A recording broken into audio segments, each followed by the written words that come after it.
Hello YouTube. Today I'm going to be working on my light switch. Now it started acting up a few months ago.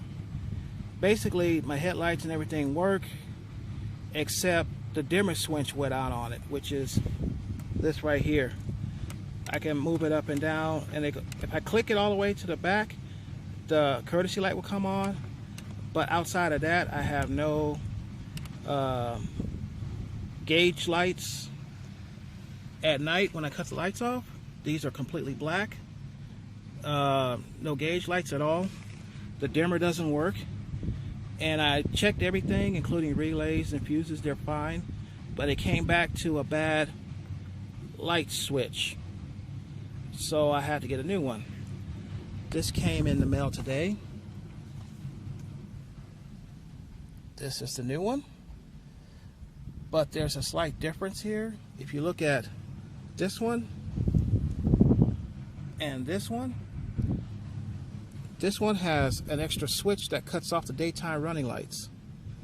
I went and I called back to the vendor and see if that's correct, and they said this switch will work exactly like this one, except now I can turn off the daytime running lights just by having it right there at the black circle, right where the arrow's at right now.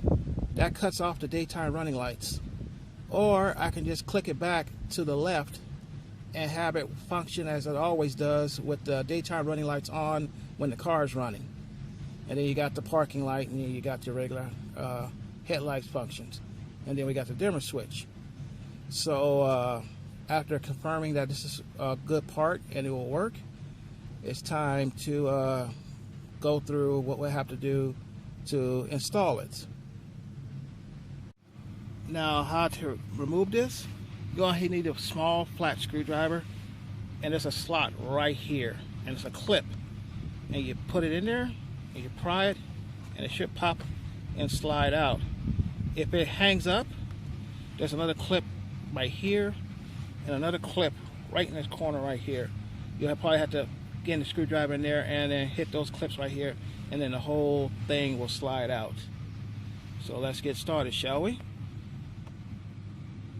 Oh, it came out easier than I thought. I did the screw right here. I put the screwdriver in the little flat area here. It popped it out. Then I had to hit the clip here and the clip up here, and it just slid right out. This is after I disconnected the negative battery cable. You don't want to have a short. Okay, now the next thing you need to do is just take the connections off.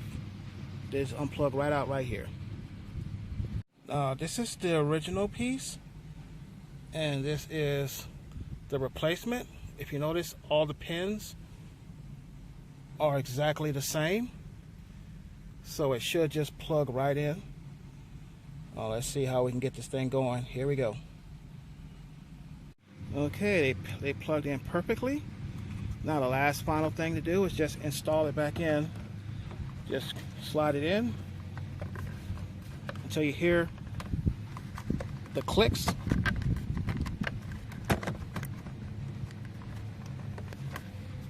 Okay, let me see here. Just gotta line everything up. There you go.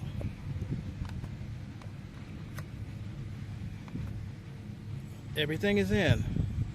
Now let's test it and see if it works. But first thing first, I gotta reconnect the battery.